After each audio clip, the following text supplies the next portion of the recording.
Assalamualaikum warahmatullahi wabarakatuh. Perkenalkan, nama saya Mailani Masita Putri.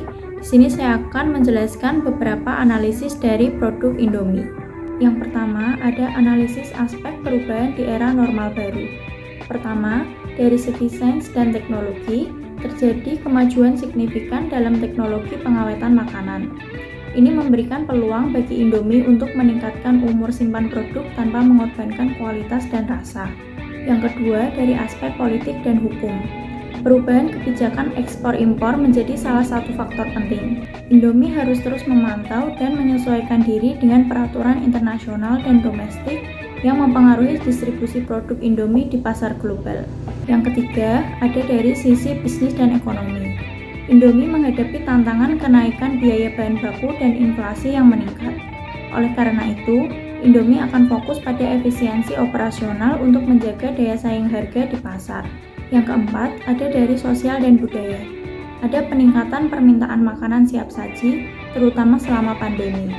Ini merupakan peluang bagi Indomie untuk terus memenuhi kebutuhan konsumen yang menginginkan produk praktis dan cepat saji.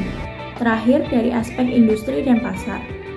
Indomie melihat adanya persaingan yang semakin ketat dari merek mie instan lainnya. Untuk menghadapi ini, Indomie akan terus melakukan inovasi dalam rasa, kualitas, dan memperluas pemasaran digital guna mempertahankan posisi sebagai pemimpin pasar. Selanjutnya, ada strategi bisnis kompetitor di era next normal. Kompetitor ini yaitu mie sedap. Yang pertama, mie instan yang lebih sehat. Di era next normal, konsumen semakin peduli pada kesehatan. Mie sedap merespon perubahan ini dengan menghadirkan produk mie instan yang lebih sehat tanpa mengorbankan cita rasa yang sudah dikenal dan disukai oleh masyarakat. Yang kedua, ada variasi rasa. Dalam rangka memperluas daya tarik konsumen, mie sedap memperkenalkan berbagai variasi rasa baru yang menggugah selera. Hal ini dilakukan untuk menjawab permintaan pasar yang terus berkembang dan memberikan lebih banyak pilihan bagi konsumen. Yang ketiga, pemasaran melalui influencer. Memanfaatkan kekuatan digital, mie sedap menggunakan influencer sebagai bagian dari strategi pemasaran untuk memperkuat keterlibatan merek dengan konsumen. Dengan bekerja sama dengan influencer yang memiliki basis pengikut yang besar dan relevan, mie sedap memperluas jangkauan pasar secara efektif. Selanjutnya, ada tren konsumen di era next normal. Yang pertama, pembelian secara online. Konsumen di era next normal semakin terbiasa dengan transaksi online. Perubahan ini memicu pergeseran besar dalam cara mereka membeli produk.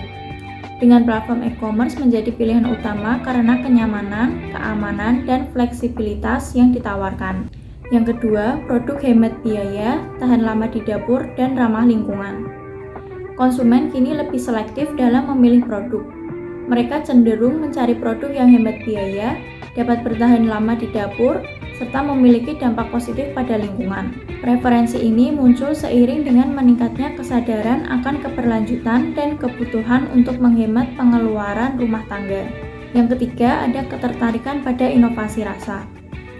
Selain faktor fungsional, konsumen juga menunjukkan minat tinggi terhadap inovasi rasa. Mereka mencari pengalaman kuliner yang baru dan unik, terutama pada produk yang dapat memberikan variasi dan kejutan dalam rutinitas harian mereka. Yang terakhir, ada strategi perusahaan di era next normal. Pertama, ada diversifikasi lini produk. Dalam menghadapi tantangan dan peluang di era next normal, perubahan berfokus pada diversifikasi lini produk untuk memenuhi kebutuhan konsumen yang terus berubah. Dengan menambahkan variasi produk baru, perusahaan mampu menjangkau segmen pasar yang lebih luas dan tetap kompetitif. Yang kedua, berinvestasi pada pemasaran digital. Perusahaan meningkatkan investasi dalam pemasaran digital sebagai tanggapan atas meningkatnya pergeseran konsumen ke platform online. Melalui strategi digital yang efektif, perusahaan dapat menjalin hubungan yang lebih kuat dengan konsumen, memperluas jangkauan pasar, dan meningkatkan brand awareness. Yang ketiga, ada memperkuat rantai pasokan global. Di era next normal, kelancaran rantai pasokan menjadi kunci sukses. Perusahaan berupaya memperkuat rantai pasokan globalnya untuk memastikan efisiensi, mengurangi resiko gangguan, dan menjamin ketersediaan produk bagi konsumen di berbagai wilayah. Yang keempat, fokus pada pengemasan ramah lingkungan. Menjawab tren konsumen yang semakin peduli pada isu lingkungan, Perusahaan berkomitmen untuk menggunakan pengemasan yang lebih ramah lingkungan. Langkah ini sejalan dengan tujuan keberlanjutan global dan meningkatkan citra positif di mata konsumen yang peduli terhadap lingkungan.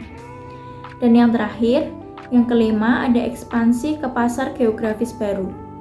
Untuk mendorong pertumbuhan lebih lanjut, perusahaan juga fokus pada ekspansi ke pasar geografis baru. Dengan memasuki wilayah yang belum terjangkau, perusahaan membuka peluang untuk meraih basis konsumen baru dan memperkuat posisi globalnya. Sekian penjelasan dari saya. Terima kasih. Wassalamualaikum warahmatullahi wabarakatuh.